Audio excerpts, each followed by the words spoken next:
Deputados da chamada bancada da bala reagiram contra a medida que modera o uso da força pela polícia. Carol Rosito chega ao vivo com a gente e traz detalhes desse assunto que acabou sendo tomado ali por essa trágica coincidência desse caso absurdo ocorrido na véspera de Natal no Rio de Janeiro.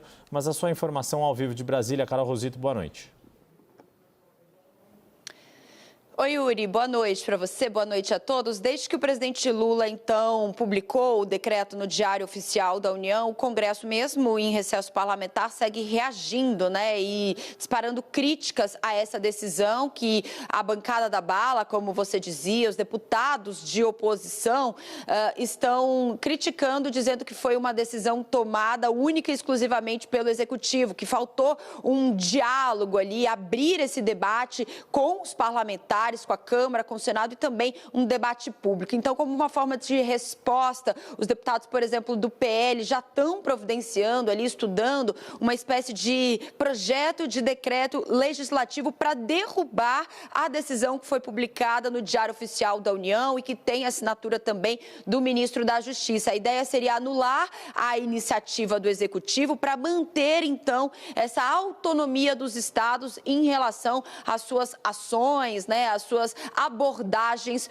policiais. Claro que a gente está no recesso parlamentar, então esses parlamentares vão aproveitar esse período para tentar convencer também outros parlamentares, outros deputados a aderirem a essa iniciativa para, na volta do recesso, a partir de fevereiro, discutir esse assunto dentro das comissões devidas. Houve também uma forte reação de governadores da oposição. A gente viu manifestação, por exemplo, do governador de Goiás, Ronaldo Caiado, dizendo que o que o governo fez foi uma espécie de chantagem explícita, já que os estados não são obrigados a aderirem ali a essas normas, porém, caso não façam, podem sofrer sanções, perdendo ali recursos do Fundo Nacional de Segurança Pública, o Fundo Penitenciário Nacional também. Então, Ibanez Rocha, nesse mesmo sentido, dizendo que é uma medida, por exemplo, inconstitucional. Hoje, o governador Cláudio Castro, do Rio de Janeiro, também se manifestou por coincidência, Yuri, ou não, uma infeliz coincidência, no dia que acontece o caso envolvendo a Polícia Rodoviária Federal, no caso da menina, da jovem de 26 anos que foi baleada. E aí o governador do Rio de Janeiro também dizendo que vai acionar agora o Supremo Tribunal Federal contra essa decisão tomada aí pelo Executivo. Vamos lembrar que o Ministério da Justiça ainda tem um prazo de 90 dias, para regulamentar essas práticas que, segundo o decreto, prioriza técnicas ali não letais, pedindo que as polícias, a segurança pública utilize como último recurso o uso, por exemplo, de armas de fogo. A gente segue acompanhando, os desdobramentos aqui de Brasília sobre esse decreto do presidente Lula, a repercussão também dos deputados. A gente tem uma entrevista que aconteceu mais cedo aqui na CNN, trazendo o diretor-geral da Polícia Rodoviária Federal falando sobre o caso da menina no Rio de Janeiro. Vamos acompanhar. A gente precisa entender o processo disciplinar. Para que serve o processo disciplinar? Chegar à verdade real dos fatos. Essa verdade real dos fatos, dentro de um limite de processo apuratório, que a gente sabe que tem percalços ali, mas ele vai ser apurado, nós chegaremos a essa verdade real dos fatos e dentro do limite da responsabilidade de cada um, dentro do evento, será responsabilizado dentro do limite da culpa de cada um, como determina a lei. Defendo todos os dias que a atuação policial é dentro do autorizado pelo limite legal. Saiu do limite legal, é qualquer outra coisa, menos atividade policial. Nós defendemos que não se combate crime cometendo crime. A Polícia Rodoviária tem como princípio a defesa à vida. E nós vamos sempre prezar pela defesa da sociedade. A polícia não pode ser elemento de risco à população. Jamais. Infelizmente, não é isso que a gente tem visto volta e meia acontecer. Que a polícia ou as polícias atuem como protetoras da sociedade, mas acabam sendo agentes de situação em que inocentes perdem a vida ou ficam entre a vida e a morte, como esse caso lamentável desta jovem de 26 anos no Rio de Janeiro. Deixa eu começar com a Jussara Soares, que também traz um pouco da repercussão dentro aí do Ministério da Justiça. Inclusive, você conversou com o secretário nacional de Segurança Pública, Mário Sarrubo, que até outro dia, antes de ir para aí o governo federal, como procurador-geral de Justiça aqui em São Paulo, era a autoridade maior responsável justamente por investigar casos de abusos da polícia aqui no estado de São Paulo, como chefe do Ministério Público Paulista. O que ele te disse, Jussara, e o que mais que você nos traz de como esta infeliz coincidência, no mesmo dia que sai o decreto, uma polícia sob responsabilidade do governo federal comete aquilo que o decreto tenta combater, dizer que um carro que não ofereça risco aos policiais não deve ser alvejado, dizer que quando um carro não para num comando, que nem era o caso, tampouco deve ser alvejado. Não foi o último recurso o uso do tiro, foi o primeiro recurso desses policiais rodoviários. É isso, Yuri. Boa noite para você, Thaís. Olha, Yuri, várias repercussões, claro, ao longo do dia. Não se esperava que esse episódio ocorresse no dia da publicação do decreto, mas isso, de alguma forma, acabou sendo usado por alguns integrantes do governo para dizer o seguinte: olha, o decreto presidencial do presidente Lula, que restringe, né, o uso da arma de fogo por agentes de segurança pública, vem reforçando justamente com um episódio como esse. É um exemplo que não precisava, mas é um exemplo. E isso, quer dizer, acaba corroborando a necessidade de um decreto como o do presidente Lula. Então, uma coisa acabou sendo atrelada à outra nas repercussões ao longo do dia de hoje. E aí, Yuri, o que me disseram também ao longo desse dia de hoje? Que o presidente Lula, claro, esse decreto do presidente Lula acabou sendo muito criticado pelos governadores. O governador do Rio de Janeiro, o Cláudio Castro, né, que é um governador do PL, disse que vai acionar o Supremo Tribunal Federal contra esse decreto presidencial que restringe o uso de arma de fogo. Só que aí fomos repercutir ao longo do dia. E aí eu conversei com o secretário nacional de Segurança Pública, o Mário Sarrubo, diante dessa repercussão. Olha, tem um monte de governador aí dizendo contra. O Caiado chamou de chantagem porque atrela o repasse do Fundo de Segurança Pública à aplicação dessas novas diretrizes. E o Ibanez Rocha, numa conversa comigo, disse que é inconstitucional. E hoje Cláudio Castro também se manifestando. Bem, o que Sarrubo me disse? Que esse decreto não foi feito às portas fechadas, que ele tinha, sim, o conhecimento dos estados. Por quê? Esse texto foi discutido, segundo ele, a elaboração dele teve a participação das polícias. Como? A partir dos colegiados de chefes de polícia, comandantes das polícias militares e também de secretários de segurança pública, além de guardas civis. Então, é isso que ele disse. Olha, agora está vindo essa reação dos governadores, mas as polícias participaram disso.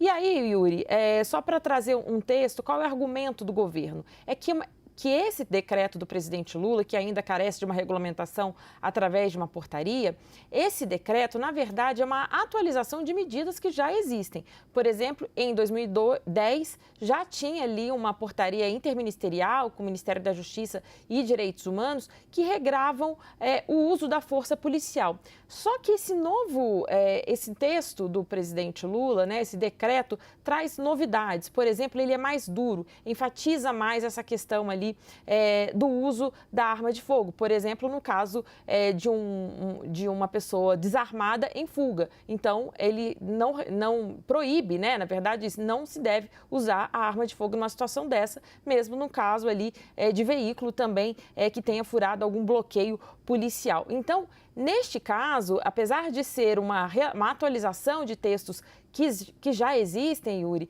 na verdade, ele endurece essas regras ali sobre o uso de arma de fogo e, claro, mira a letalidade policial, Yuri.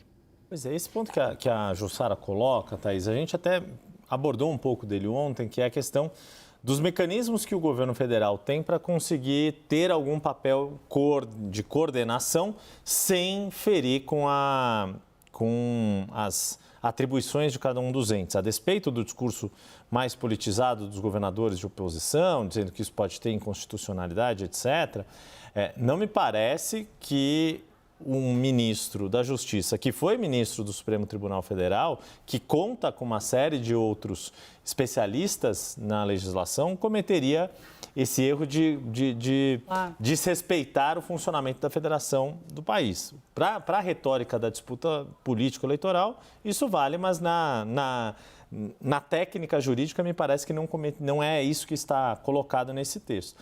A grande questão, né, que aí eu queria abordar um pouco contigo, é o quanto esse mecanismo da cessão dos recursos pode fazer efeito em estados que têm menores orçamentos. Mas em grandes estados que têm orçamento mais robusto, São Paulo, Rio de Janeiro, mesmo Goiás, tem uma situação financeira bem equilibrada, não é por esse mecanismo que vai se fazer este papel de coordenação. Ou seja, não é pelos instrumentos legais, normativos, que o ministro...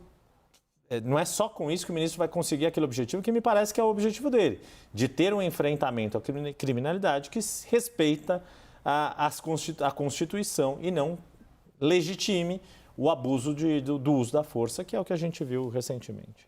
E que, na verdade, acontece historicamente. Exatamente, historicamente. Ontem, engraçado, né? Assim, engraçado não, é triste, é lamentável. Porque ontem a gente falava disso aqui, né? Sim. Assim, morre criança, morre mulher, morre mãe de família, morre jovem, né? E hoje acontece isso, né?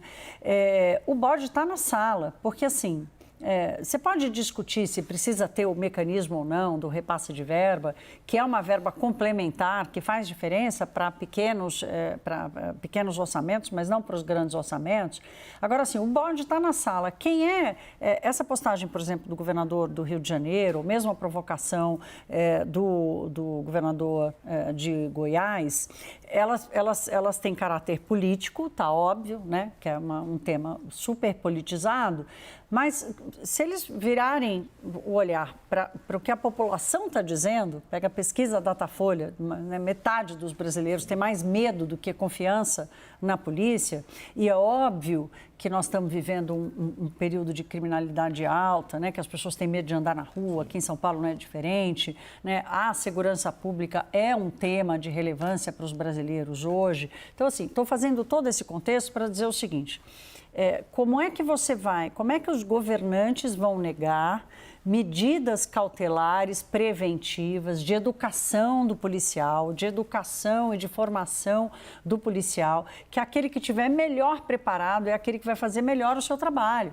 E vai se expor menos ao risco. Vai se expor menos ao risco e vai expor a população ao menor risco, né? Porque, assim, os governadores não podem gostar de um dado que diz que metade da população tem medo da polícia. Isso não é um dado confortante. Né, reconfortante. É um dado preocupante. Portanto, o bode está na sala. Se tem ou não um mecanismo de repasse, né, eu acho que o governo, por coincidência ou não, acabou trazendo o debate para a mesa. Né? Qual é a ação que os governos, em geral, vão tomar para diminuir a letalidade policial, diminuir a violência policial? Se vai ser via decreto do governo federal, ou vai ser uma ação coordenada entre os governadores, quem está esperando essa resposta não é mais o governo federal, é a população. Exato. E isso é um ponto importante, porque, por exemplo, levando em conta os casos aqui que ocorreram recentemente no estado de São Paulo, e até, Jussara, eu queria contar com a tua ajuda, porque sei que também você ouve as pessoas aqui do governo próximas ao governador Tarcísio de Freitas. É claro que houve, né, ele tem, desde a campanha eleitoral dele, por exemplo, estou usando o governador Tarcísio como exemplo porque os casos recentes também deram munição para o governo se sentir politicamente em condições de colocar esse decreto na rua. Tivesse ocorrido este caso trágico de ontem à noite, anteontem à noite, talvez a publicação do decreto tivesse sido paralisada, suspensa, exatamente.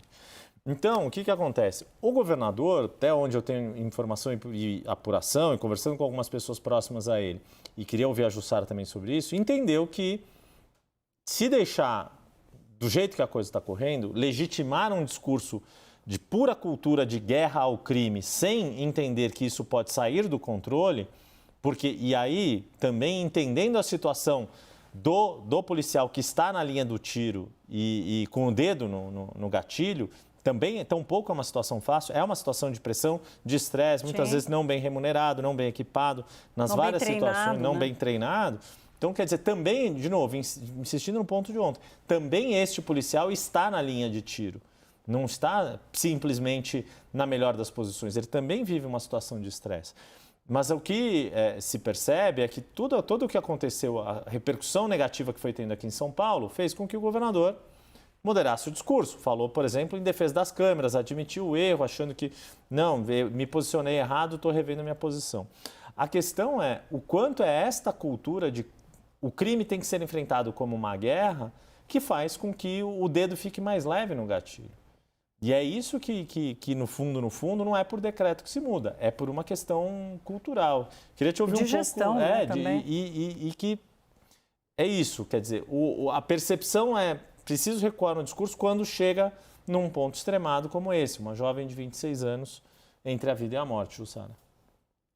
Olha, Yuri, no caso de São Paulo especificamente, teve uma adaptação do discurso do governador Tarcísio de Freitas, porque isso virou um custo político alto para ele. Afinal de contas, o secretário de Segurança Pública de São Paulo, Guilherme Derrite, é mais alinhado a uma direita mais extrema, assim posso dizer, né?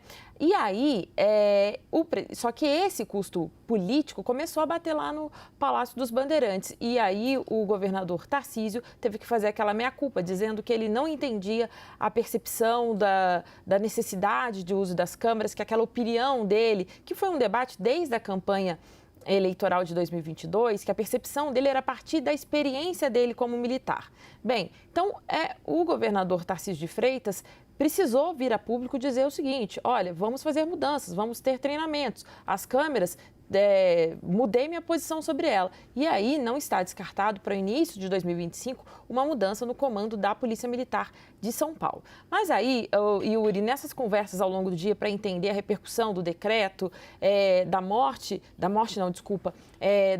desse episódio da Polícia Rodoviária Federal no Rio de Janeiro, tudo isso, Yuri, nessa repercussão toda, o que me disseram? Falei assim, olha, os governadores estão vindo a público agora se manifestar por uma questão política também, porque eles são cobrados por suas bases eleitorais, lembrando que os 3 governadores que estão se posicionando são governadores de direita e também das cobranças da bancada da bala, por exemplo, eles falam o seguinte: olha, quando tem algum caso de repercussão de segurança pública, eles vêm bater aqui no governo federal, a exemplo do que fez Cláudio Castro. A gente lembra de um caso recente que teve, o Cláudio Castro esteve aqui conversando no Ministério da Justiça, o representante do Ministério da Justiça também esteve no governador, deram coletiva juntos. Então, tem uma questão, como você disse, Yuri, bem pontuou, é o seguinte: o quanto o governo federal, também acionado nesses casos ali, dessas crises de segurança pública, se sente também ali legitimado. Estou sendo cobrado pela segurança pública, então eu vou atuar mais nessa área. Agora, só para trazer aqui, Yuri, uma manifestação, o ministro da Justiça e Segurança Pública divulgou agora à noite, ao longo do dia, pediu uma manifestação dele e aí divulgou uma nota agora à noite, dizendo o seguinte, só para registrar aqui isso, que a polícia não pode combater a criminalidade cometendo crimes. E aí ele diz que as polícias federais precisam dar o exemplo às demais polícias. E aí, como eu disse aqui, o ministro Lewandowski também diz o seguinte, que esse lamentável ocorrido na véspera de Natal, ele demonstra a importância dessa normativa federal que padroniza o uso das forças policiais em todo o país. Então, esse é um ponto, a gente vê ali que acabou vindo essa manifestação do ministro Ricardo Lewandowski, que aí ele usa o caso, lamenta o episódio, a jovem Juliana, que foi atingida na cabeça pela Polícia Rodoviária Federal, num caso completamente absurdo ali, porque confundiram o carro, a justificativa, eles admitiram o erro, bem, mas ele usa esse episódio para justificar justamente esse decreto. Lembrando que vai precisar ali normatizar esse decreto que foi publicado ontem pelo presidente Lula, Yuri. Pois é, quer dizer, é uma família agora em luto ali, não em luto, mas vivendo esse drama terrível dessa jovem que foi atingida na cabeça, em estado gravíssimo, e verdade seja dita também, não fica em paz, pressupondo que os 3 agentes da Polícia Rodoviária Federal são agentes que atuam com seriedade, não vão ficar em paz também. Não é fácil também, tampouco para eles, depois de um erro exato. desse tipo. A menina Heloísa, que morreu no ano passado, com 3 anos de idade, né? Então, assim, foi exatamente a mesma coisa, né? O carro da família começou a ser alvejado para depois perguntar e ver o que estava acontecendo, né? A mesma coisa de ontem. Então, assim, está errado. Está óbvio que está errado, né? Que o procedimento está cheio de falhas e a cultura também está. Então, enquanto houver essa separação entre... a gente vai discutir isso nacionalmente, vai pensar do ponto de vista da população em geral, ou vai ser cada um com o seu quintal, cada um enxergando uma forma de atuar?